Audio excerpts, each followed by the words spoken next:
Amasezerano yarahari. Mu masezerano hari ibyo aba yashinzwe bemera gukora buri umwe ku giti cye cyangwa se gukorana hamwe.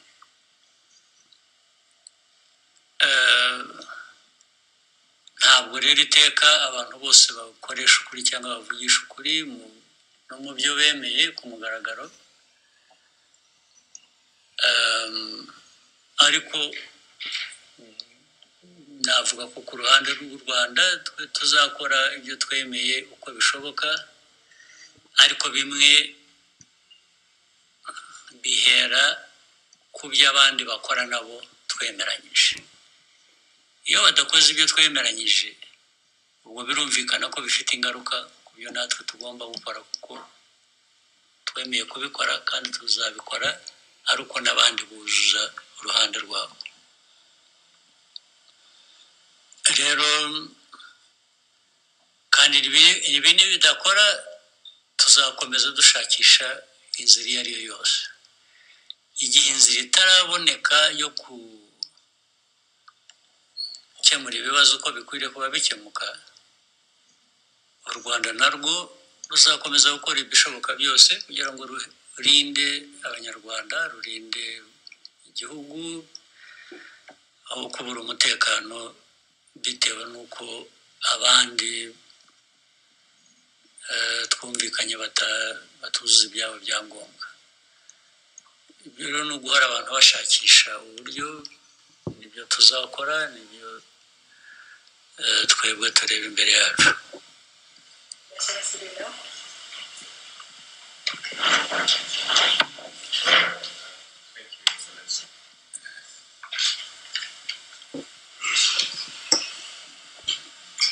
What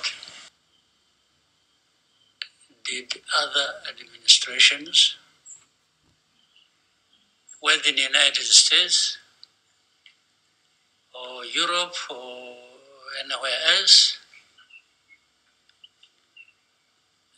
did they offer? What is it? I mean, we could be talking about something. Let's talk about it. Before we come to Trump administration and the day broken, you are a journalist, you follow different events and the news and so on, you put things in their perspective, in history and so on and so forth. Make a reference, but even if you don't make it to me now, but in your mind, try to remember what other deals that had been brokered by anybody that were even suitable to deal with the problem in DRC,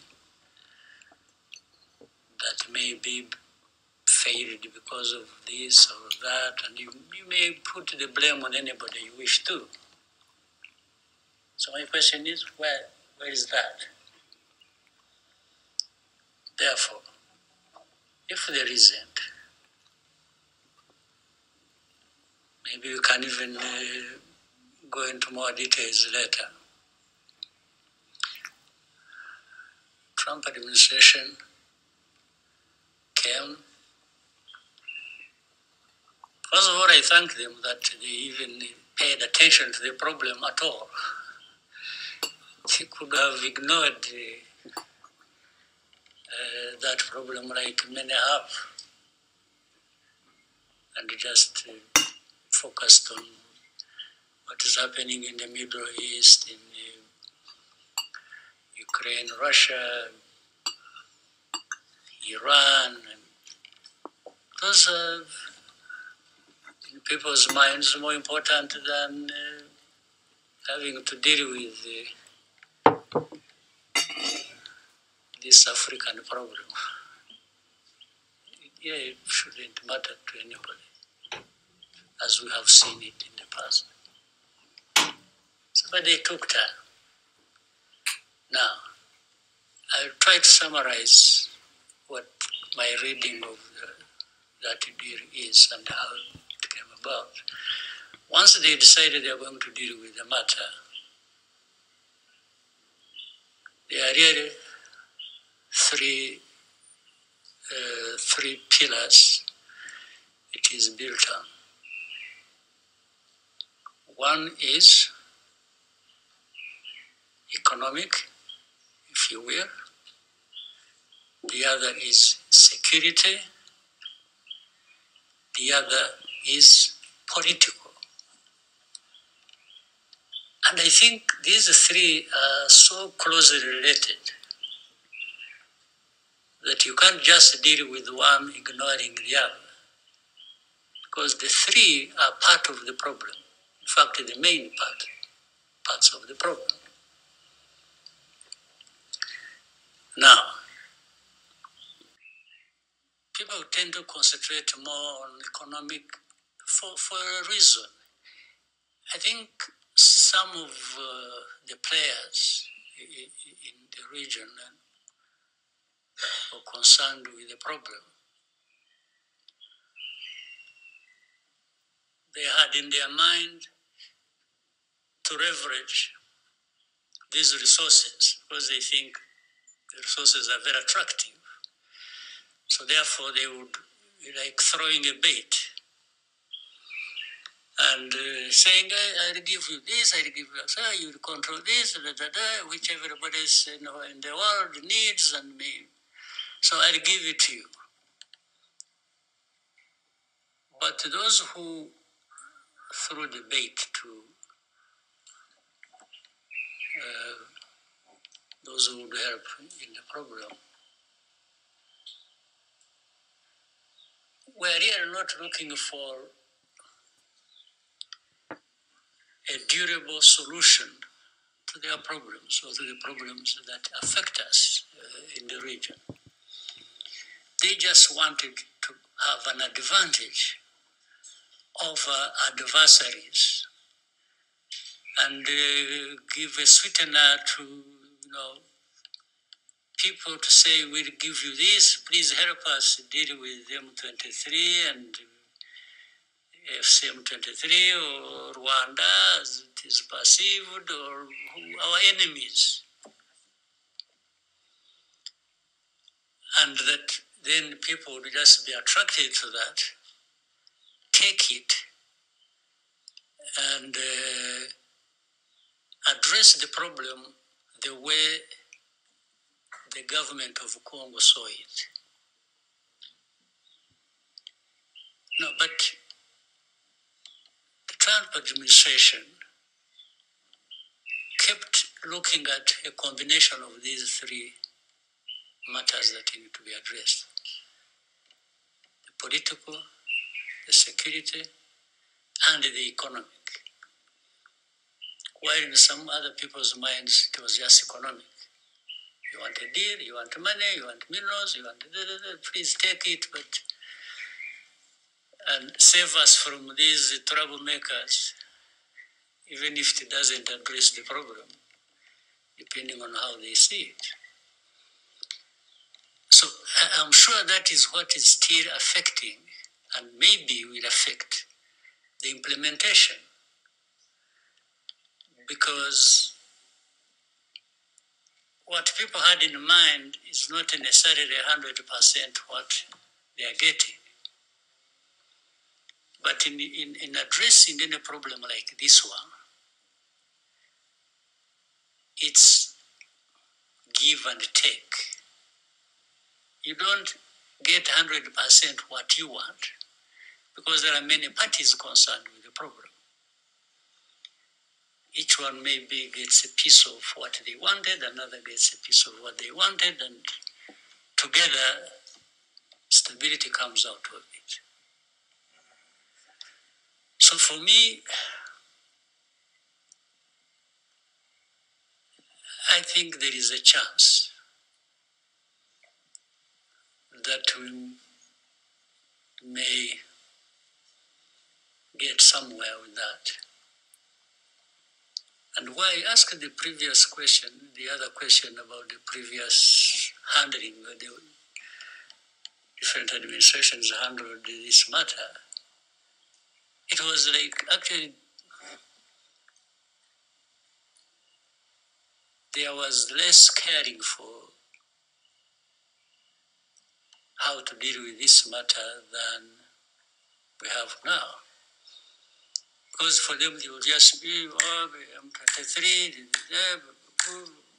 sanctions, Rwanda, and that's it. But how do you handle things like this and expect? I don't think they have even learned from history.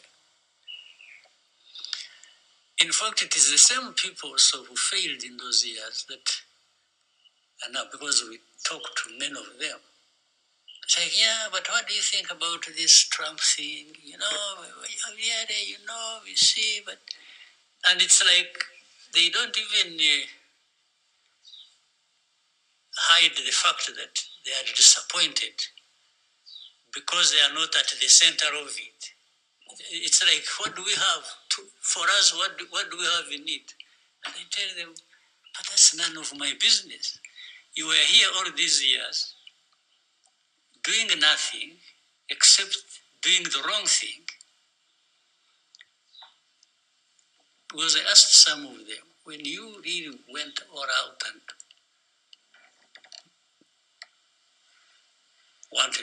were sanctioning Rwanda, sanctioning M23, praising the other side, and then vague about Fdlr, and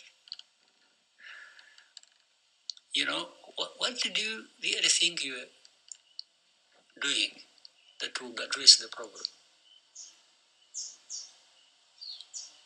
So why would you be asking me anything? You should have asked me that time. You did, I explained to you, you didn't listen to me. You decided to do things the way you wanted because you thought... and in fact, I also don't stop reminding them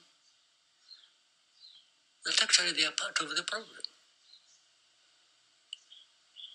The main part of the problem of this Congo situation is external, in actual fact. Look at the UN presence in Congo. How many years has it been there now? So, and I keep asking people, you sat long ago and decided to create this mission. You did. But it's a couple of decades it's been there. You never take stock of what you achieved, what you are doing there. But you keep running with the machine, keeps going. Second, coupled with that, if you look at, you have heard of something called the group of experts who tell the stories of what's happening on the ground, who are supposed to guide some of the actions and so on and so forth. The expertise they provide, the reports they write, actually do not have anything to do with the situation itself. These reports were written long ago, when they were being given the mission. So they just come to make sure that everything conforms to that as of origin. Because that's why you always find it's all others guilty in this situation of different things, except the actual perpetrators. You will never find they write anything comprehensively about Fdlr. You will never find they write anything comprehensively about how government institutions are connected with Fdlr in spreading hate ideology, genocide ideology. Things that are done in broad daylight for everybody to see. So you wonder how experts cannot see that. But all the reports, 75%, it's blame on FCM23 and Rwanda. And they always tight because there's a Rwanda-backed M23. You will tell me in your research if you ever saw anywhere DRC-backed Fdlr. You will never. So the narrative is already written. They just come here to make sure things are adjusted to suit what they want. They talk about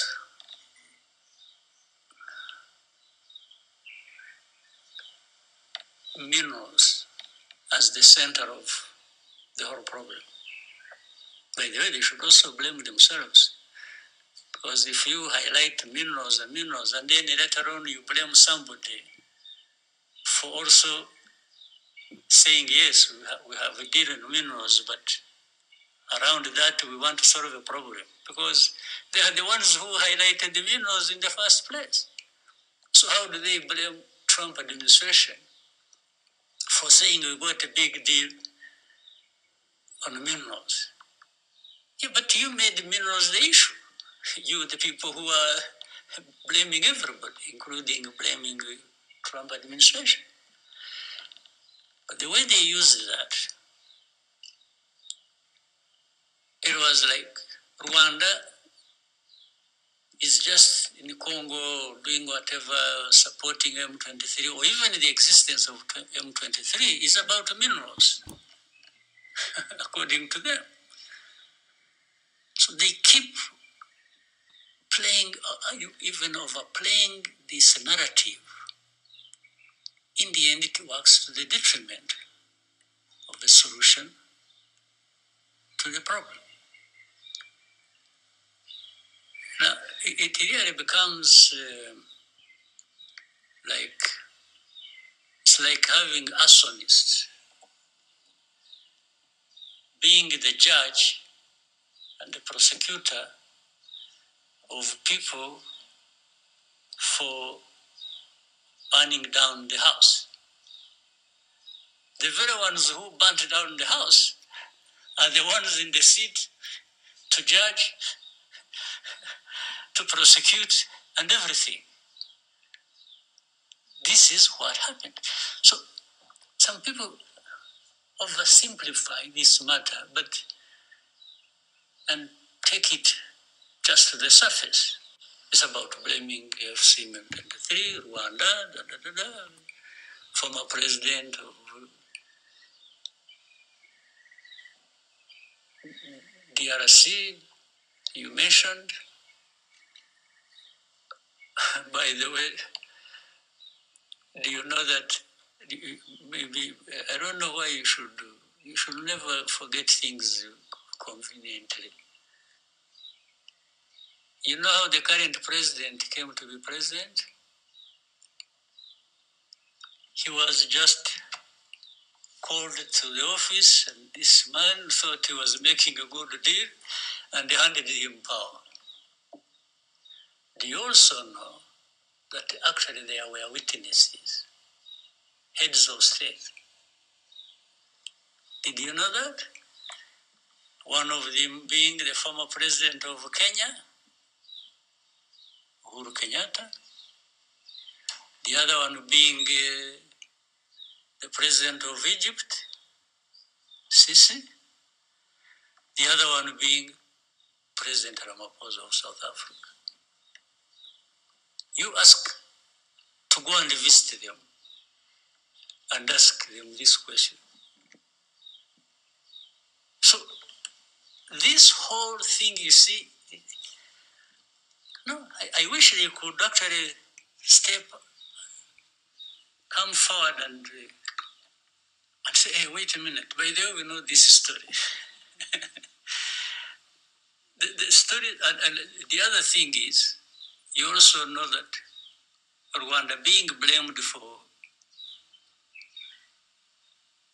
M23, FCM23, Eastern Congo, blah, blah, blah, and so on and so forth.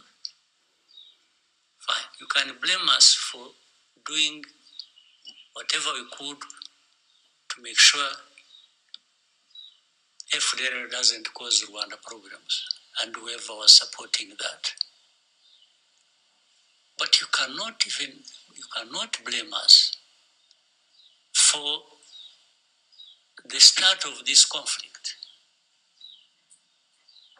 because everybody knows where this conflict started from and by whom, and it is nothing to do with Rwanda. This M23, I have said it before, came from Uganda. They did not come from here.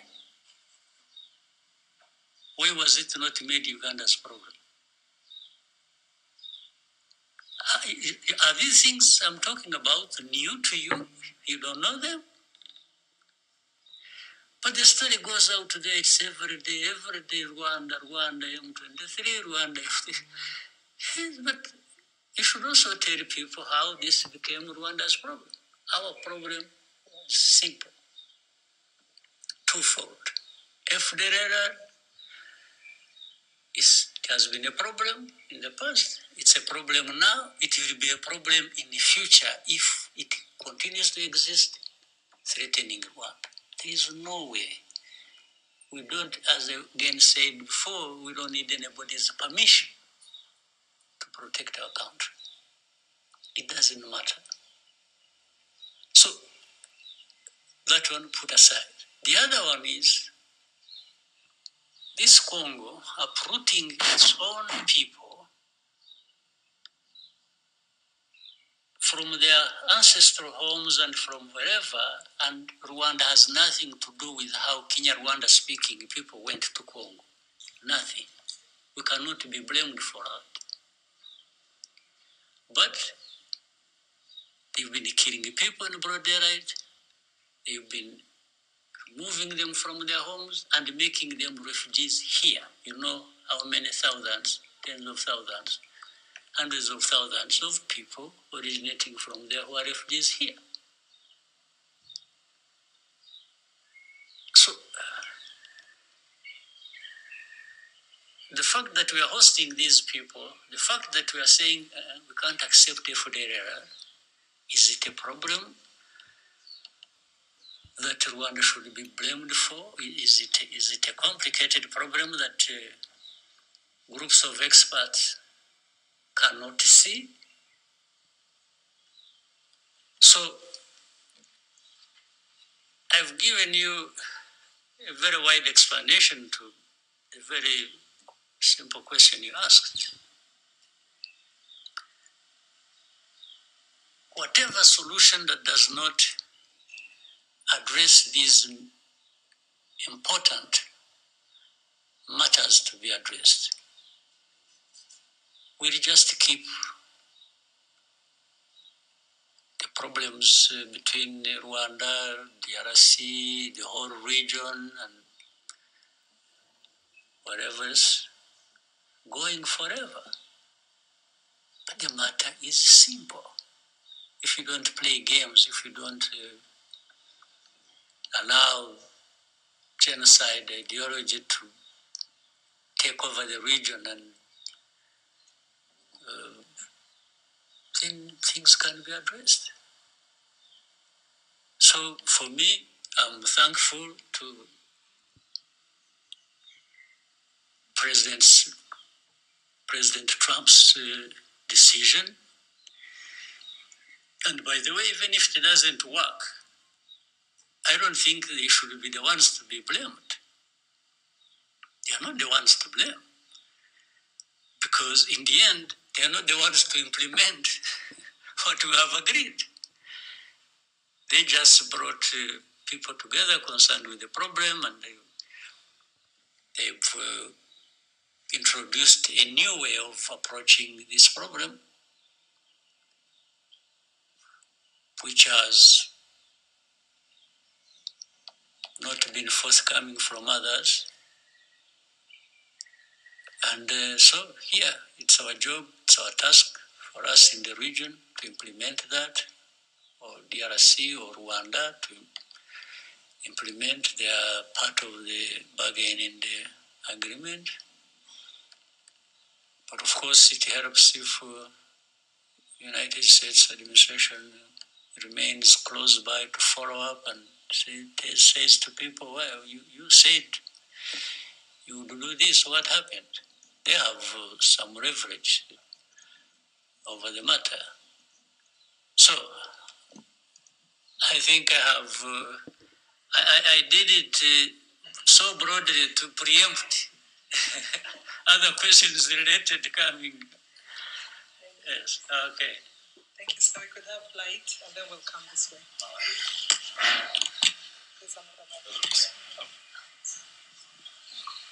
Thank you, Mr. President, for having us. Thank you, sir. I have a question with two parts. The first part is the deal between Rwanda and DRC about joint security measures and removing Fdlr. What is the promises have you received to achieve this? And then the second part is what steps will Rwanda take if the Fdlr is not removing? Yeah, let me add something that I come to your question, which by the way, the deal we reached in Washington, D.C. does not stand in isolation. That one was mainly between Rwanda and DRC. Equally important, there is another deal ongoing that concerns the internal groups of Congo, FC, M23, and the government, and maybe I don't know where else they will involve, that is being discussed and brokered in and by Qatar, the state of Qatar. You remember the story when I met with President Sekedi in Qatar, in Doha, and it originates from there. So these are two sides of really the same coin. So internal matters, so that, and the reason was to avoid the confusion that had been created over years and which nobody was addressing. Congo was always trying to make this problem only a problem between Rwanda and DRC. But there is a bigger component that is DRC's problem, not anything to do with Rwanda. So that's why, in fact, that Qatar effort will look at it broadly between AFC M23 and DRC, in my view, and maybe by extension, because that is the political side now. I said three things: political, economic, and security. So the political is actually mainly internal, so that it doesn't continue to produce these problems that where you deny people their citizenship, or like the other side, you hand over power to somebody and runs with it, and later on, last time we had elections, so-called, but no elections really happened. It was just a continuation of the thing that was handed to the man and he just keeps running with it. But that's another story. So, and I'm reminded by what you just brought up. As I said, we reached an agreement in Washington, D.C., but it is not up to Washington to implement it. It's those who reach the agreement there to actually be the ones to implement what they agreed. And we have also seen in the whole history of this matter that people really don't necessarily do things according to what they agreed they are going to do. That's the lesson we have learned over many years.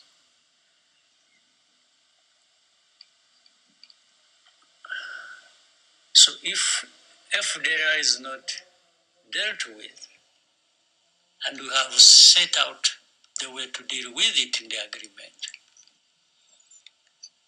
then that means the Fdlr continues to be there, and the problem continues to be there. And Rwanda will always do what it has to do when Fdlr is along our border. There is no magic wand here to be used by anybody.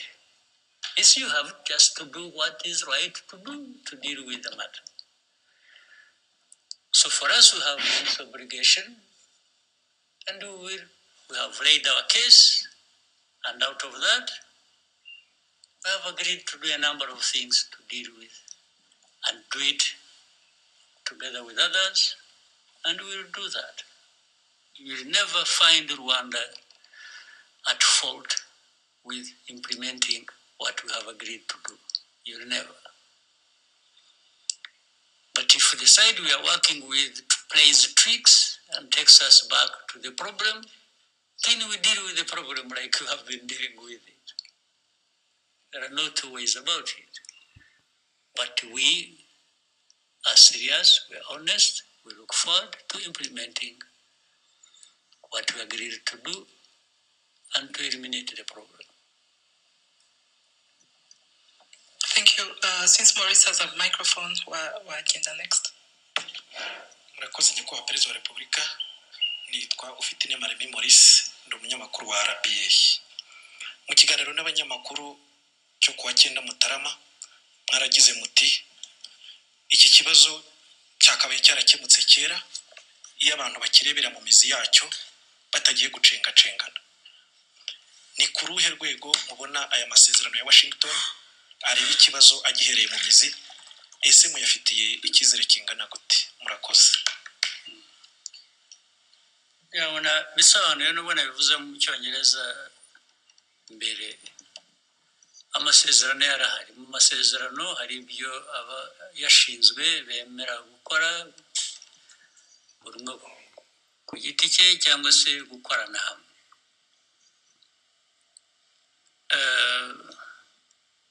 Ntabwo rero iteka abantu bose bakoresha ukuri cyangwa bavugisha ukuri no mu byo bemeye ku mugaragaro.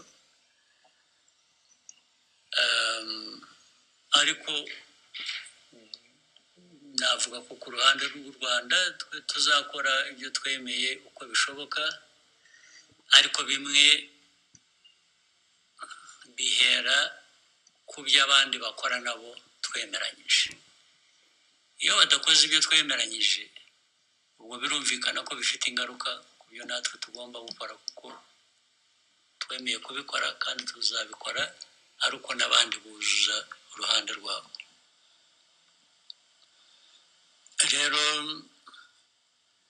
kandi ibi nibidakora tuzakomeza dushakisha inzira iyo ari yo yose. Igihe inzira itaraboneka yo gukemura ibibazo uko bikwiriye kuba bikemuka, u Rwanda narwo ruzakomeza gukora ibishoboka byose kugira ngo rurinde abanyarwanda, rurinde igihugu aho kubura umutekano bitewe n'uko abandi twumvikanye batuzuza ibyabo byangombwa. Ibyo rero ni uguhora abantu bashakisha uburyo nibyo tuzakora, nibyo twebwe tureba imbere yacu.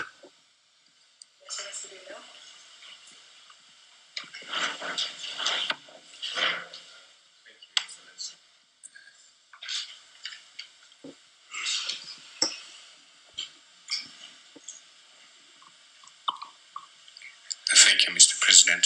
My name is Lionel Ditaviri. I work for the Pan-African Review.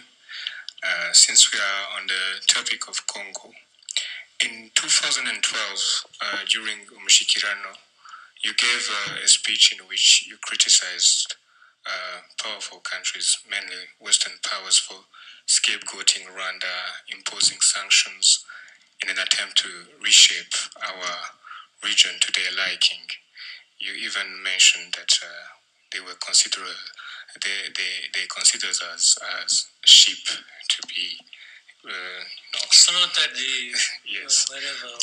So you used Rwandans to be self-reliant. You used the term which has deeper meaning, I think, Kurikira, and to ensure that they will never again be made to carry the blame for crimes committed by others.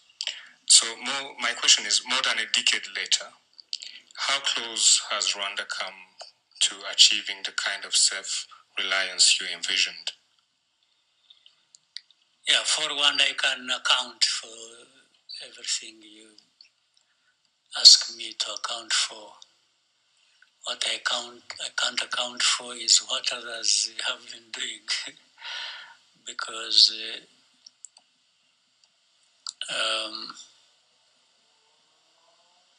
those 13 years ago and what I said, Rwanda has constantly been changing. But those powerful countries and how they see us, or maybe see other Africans, has really not changed. It's the same story, and it is what I've just been talking about. They still don't care. Not only do they not care, they actually want to stop you caring for yourself. That's the biggest problem. But for Rwanda, the progress we have made, and especially of taking care of ourselves, I mean, the story speaks for itself. Do you know that, by the way, with Eastern Congo, just before the fall of Goma and Bukavu and other parts, what had been assembled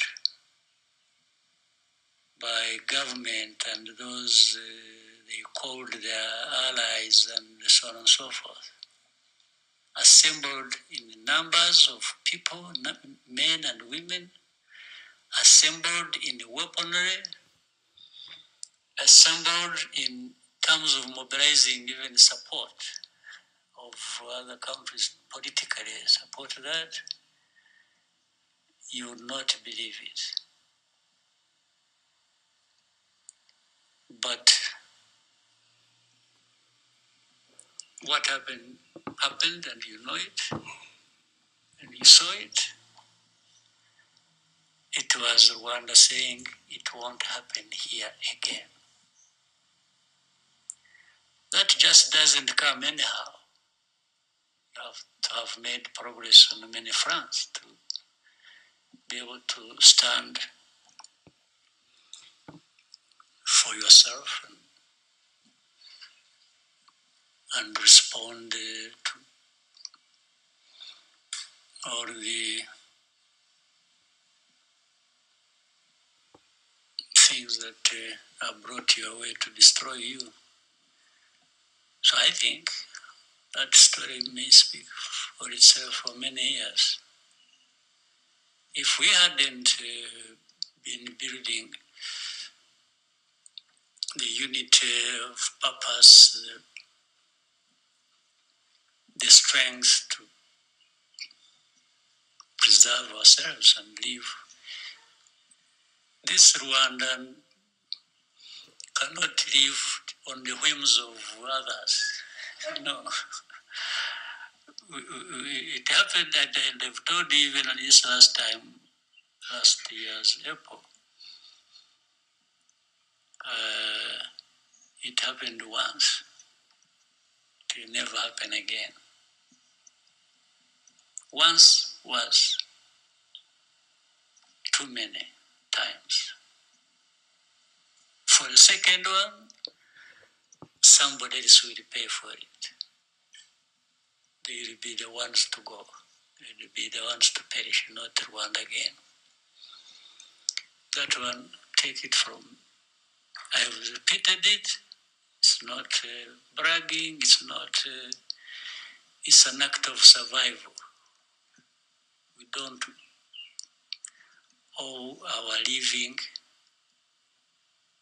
to anyone. Never will it happen again.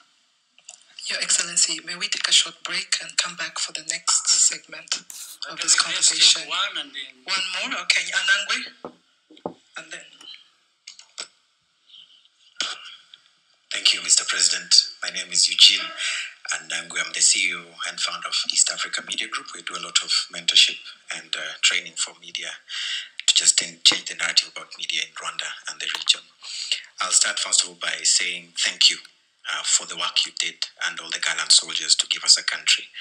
I would like to move us away a bit from the DRC conversation and bring it back to 31 years ago.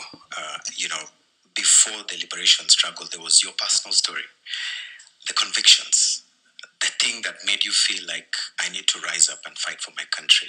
And Mr. President, I want to invite you to download the Untold, those moments that you remember today, and when you look back, you say, this was a worthwhile fight for my country. Maybe let's start there, and then we can continue later. Yeah, that's a bit complicated, but I'll try. At the beginning, when I was talking about this whole 31 years being a tough but enjoyable story, I meant the tough side was what was confronted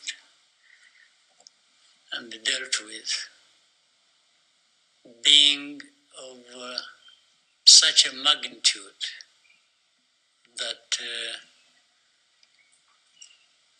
for the half-hearted, they would just collapse under the weight of it first day. But fortunately, we had many people who were up to the task and who were ready and able to give it all, because it meant everything to them. When something means everything to you, then you give everything to make sure it is in good hands. But it was tough. That one, no question, and no need to. There is no way of emphasizing it. The enjoyable part I'm talking about, even on the tough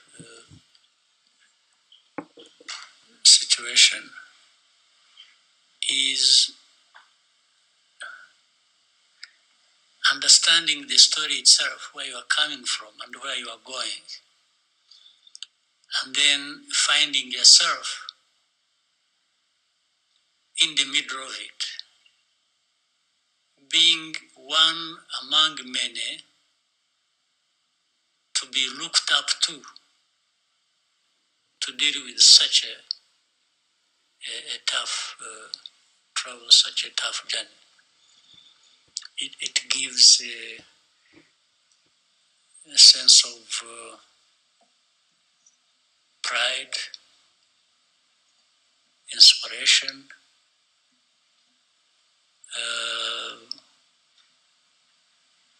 really something that is worth being associated with. And when you are there, but also you approach it with a sense that it doesn't end there. The story doesn't end there. What comes out in the end must reflect that difference between what you really fought against and what you are creating. They have to be different. You can't fight against a bad thing and end up with a bad thing yourself, because it would be such a waste of life, even in personal terms. So, for me, personal, there are things I can explain, there are other things I can't explain. I cannot explain why in a situation like this that we can explain how, even if you explain the magnitude of it, and those many people I talked about who were ready to give all they had, and they did, many of them are no longer with us. But their names, their stories live on. Their bravery lives with us. But at the same time, I cannot explain why in that whole journey, one is no longer with us and the others are still with us. Yet all of us were exposed to the same danger. I don't think those who are still lucky like me to still be alive, I cannot account for why I'm still alive. I could have easily gone the way of the others who didn't make it. Therefore, it can't be, there is no one who can get praised for still being alive, because it has nothing to do with you. It just happened. Not because you are smarter or more brave or no, just happened. So that one I can't account for, I can't explain. I can only explain what I do when I'm there. And in fact, some of those who sacrificed are no longer alive. We remember them, we honor them, we respect them for what they know they were, for what we know they were associated with, or they did when they are still there. It's the same thing even when they are gone. Yes, these are the people we know because of those things they did. So for my personal stories, you can take it the way you want. Some of the things I'm not responsible for. But others I'm responsible for. Maybe those ones are the ones you can judge the way you want. So that's my personal story. Thank you, Your Excellency. May we take a short break and come back for the second segment? All right. Thank you. In a few moments, we find you ready.